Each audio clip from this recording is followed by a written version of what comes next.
नदी में जादुई सोने की लौकी। सुबोध नामक एक किसान बहुत ही गरीब और मेहनती था। अपने कड़े परिश्रम से उसने लौकी के खेत में बीज बोए थे, जिसकी फसल अब 3-4 महीनों से अच्छे से आ चुकी थी।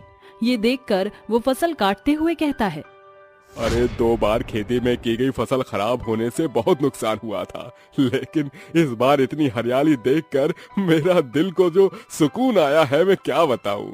दिल को करार आया, तुझ पर प्यार आया, पहली पहली बार आया हो यारा यारा। तभी उसकी पत्नी झुमरी ढेर सारी लौकियों को देखकर बहुत खुश हो जाती है और 2 लौकियों को डांडिया बनाकर कहती है, अरे ओ चन्नू के पापा, जरा देखिए हमारी लौकी कितनी अच्छी आई है। दुख दिन बीते रे भैया, सुख दिन आयो रे। ए हमार झुमरी, तू हमार जान है, ये दिल की धड़कन माँ बसती हो तुम। तुम्हार और चुनुआ के खातिर हम जीवित हैं और आज तुम्हारे प्यार से हमने इस खेत को भी इतना उपजाऊ बना दिया। आज सच में हम बहुत खुश हुई गवा। क्या तुम हमार साथ 1-2 ठुमके लगाई? अरे ये आप का बोलत है? हम खेत में आपके साथ ठुमका लगाई तो सब लोगन हमको देख के का बोली, जानत हो? अरे तुम लोगन को छोड़ो, आखिर तुम हमारी पत्नी हो। ठीक है, हम तैयार हैं। नीले नीले अंबर पर चांद जब आए, प्यार बरसाए, हमको तरसाए। ऐसा कोई साथी हो, ऐसा कोई प्रेमी हो, प्यास दिल की बुझा जाए नीले नीले अंबर पर। हाँ, माँ पापा के साथ नाच रही हो, मुझे क्यों नहीं बुलाया? अरे चुनुआ के पापा, चुनुआ आ गई, देखी अब वो क्या सोचेगी। ऐसा बोलकर वो पेड़ के पीछे छुप जाती है। अरे तुम तो ऐसे छुप रही हो अपनी बेटी से जैसे वो तुम्हारी सास हो, और तुम नई नवेली दुल्हन। चलो ये 2 लौकी लेकर घर चलो, शाम हो रही है। कल आकर इसकी कटाई करके मंडी में बेचने जाएंगे ताजी ताजी लौकियां। जी बिल्कुल।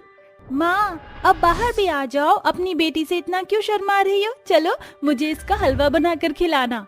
ऐसा कहकर तीनों घर लौटते हैं और झुमरी लौकी को देवी माँ के सामने रखकर कहती है, हे देवी मैया, आपकी कृपा से हमने इस लौकी के खेत को उपजाऊ बना लिया। कल आपके आशीर्वाद से हम मंडी में बेचने जाएंगे। ऐसे ही अपनी कृपा बनाए रखना। ये लौकी ग्रहण कीजिए। कुछ देर बाद झुमरी मंदिर में रखे एक लौकी से लौकी का हलवा बनाकर तैयार कर लेती है, जिसके बाद पूरा परिवार मजे से खाता है। अरे माँ, ये लौकी का हलवा तो बड़ा गजब का बनी है। सच में आपकी हाथ में जादू है। हमारे लौकी के खेत से तो मैं जी भर के हलवा खा सकती हूँ। हाँ मेरी बच्ची। अरे बड़ा गजब का लौकी का हलवा बनावत हो तुम तो। आप रुकिए, मैं आप दोनों को और देती हूँ। जी और लोगे आप? इस तरह से झुमरी उन दोनों को और लौकी का हलवा खिलाती है। गांव के सभी लोग सुरक्षित अपने घर में सो रहे थे कि तेज बारिश के साथ मौसम खराब होता है और सुबोध के लौकी के खेत में पास वाली नदी में एक बाढ़ आती है, जिसमें उसके खेत के साथ बाकी लोगों के खेत भी खराब हो जाते हैं। लोगों की महीनों की मेहनत पल भर में नष्ट हो जाती है।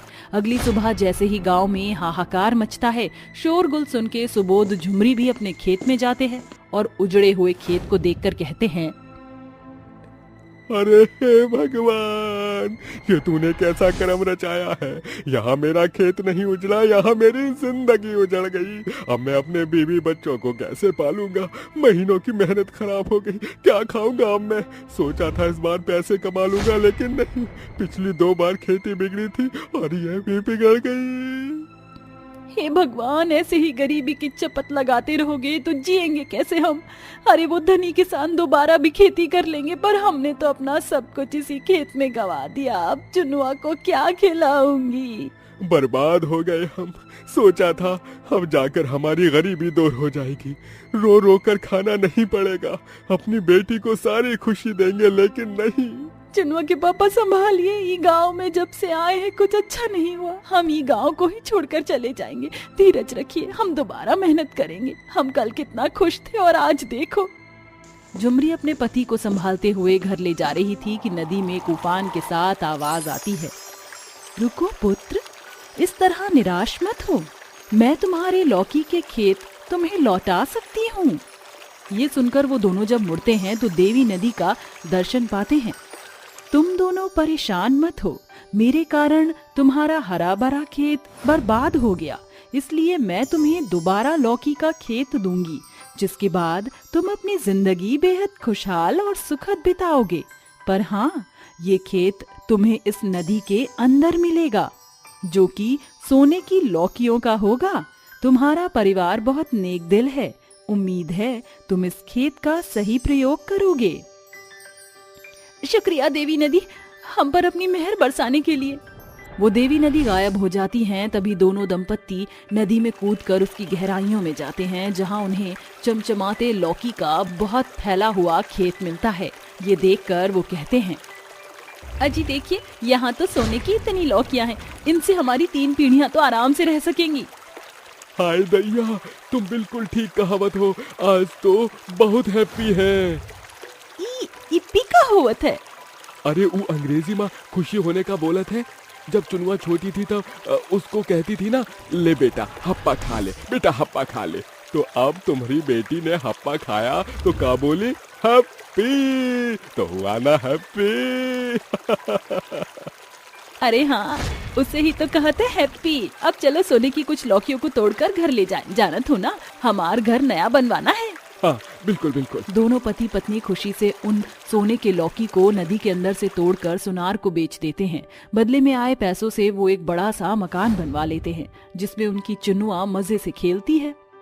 अरे देखो तो हमारी बेटी नए घर में कितना खुश है, और तुम्हें भी अब जमीन पर खाना बनाना नहीं पड़ेगा। ये देखो, हमने पाटिया डलावत है। जी बहुत शुक्रिया, आप भी आराम से इस कमरे में रहना, कभी दूसरे कमरे में। सांझ होते ही उनके दर पर ठिठुरता हुआ बूढ़ा व्यक्ति आकर कहता है, अरे बचुआ, कोई है का? हमका बहुत ठंड लागत है, कछु कंबल रजाई खाना दे दो। अजी सुनत हो, आप जरा 2 लौकी लावत हो, तब तक हम उनको खाना खिलावत हैं। ठीक बा। ऐसा कहकर झुमरी उन बाबा को कंबल उड़ाकर बढ़िया बढ़िया खाना खिलाती है। वहीं दूसरी ओर सुबोध नदी के अंदर जाकर अपने लौकी के खेत से सोने की लौकी तोड़कर ले आता है और उन बाबा को देकर कहता है, बाबा ई लो लौकी, जानत हो इस सोने का है, बदला माँ तुम्हें इसके बहुत पैसा मिलेगा, और ये लो कुछ छुट्टे पैसे।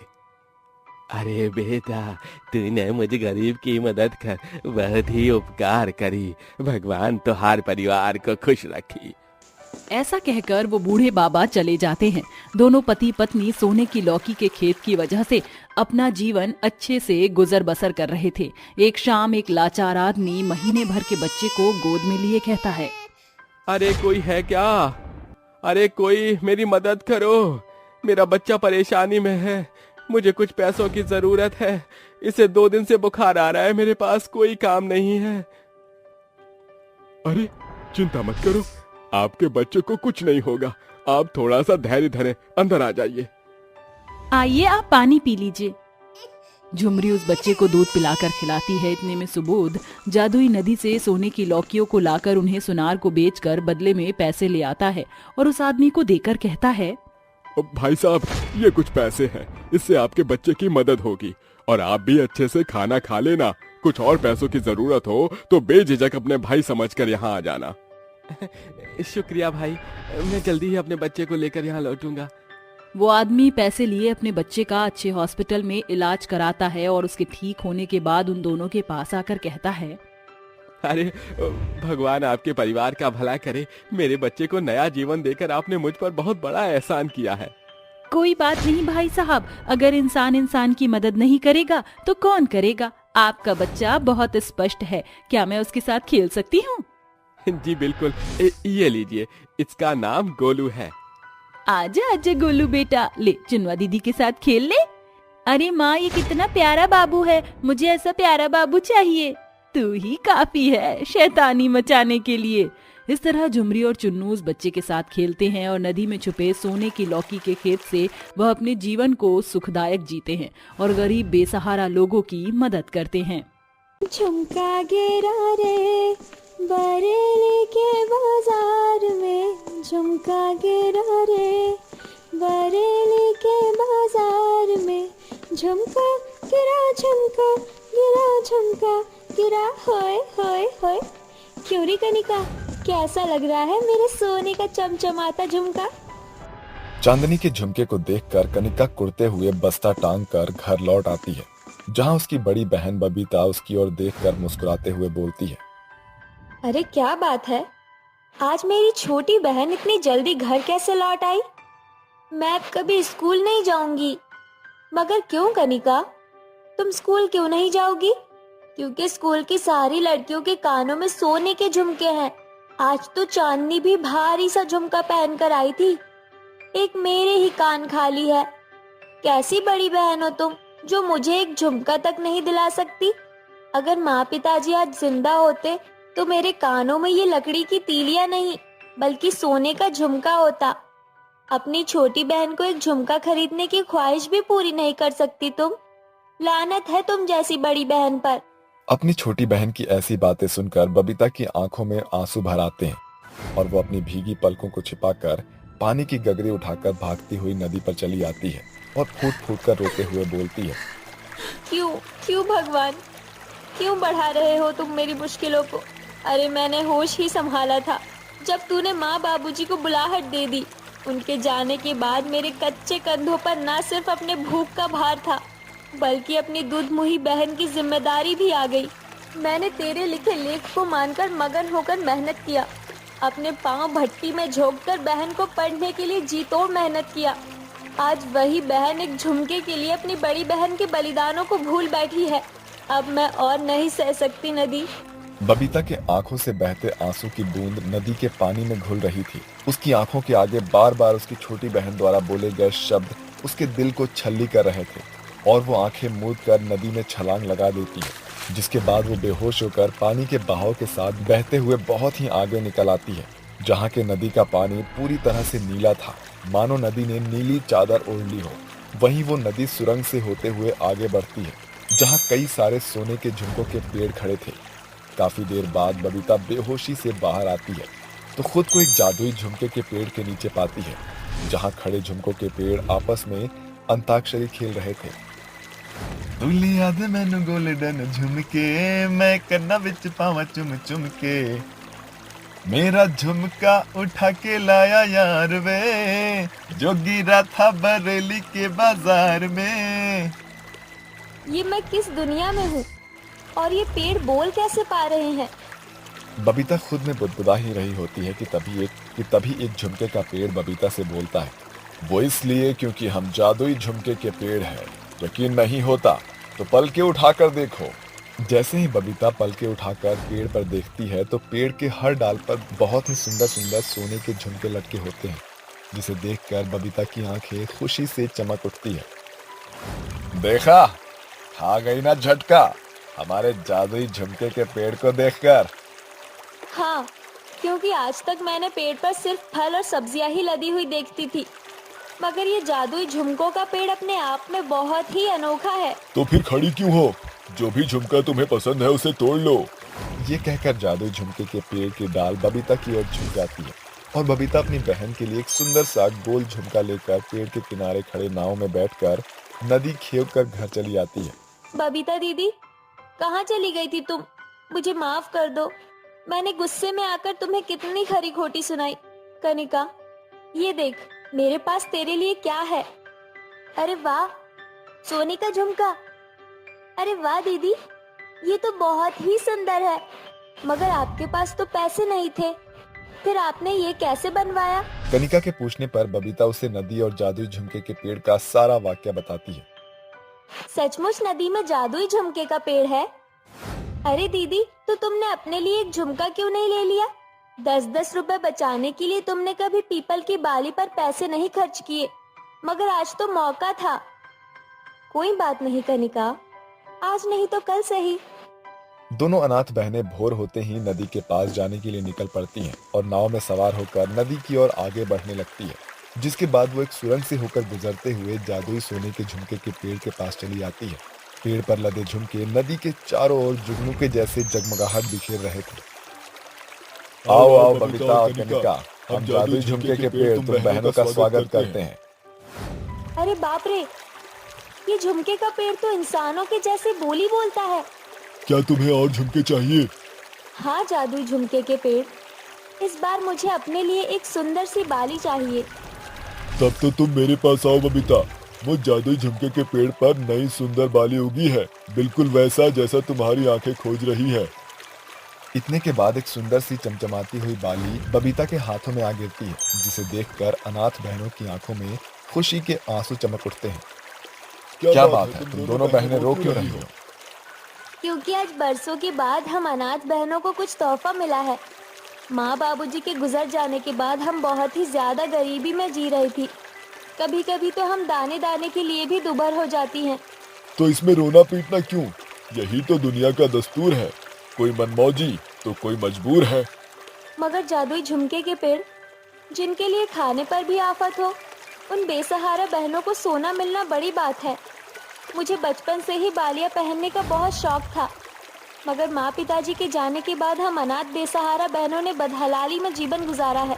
इसलिए आज जब ये सोने का झुमका मेरे हाथों में आया तो मेरी आंखें झिलमिला उठी।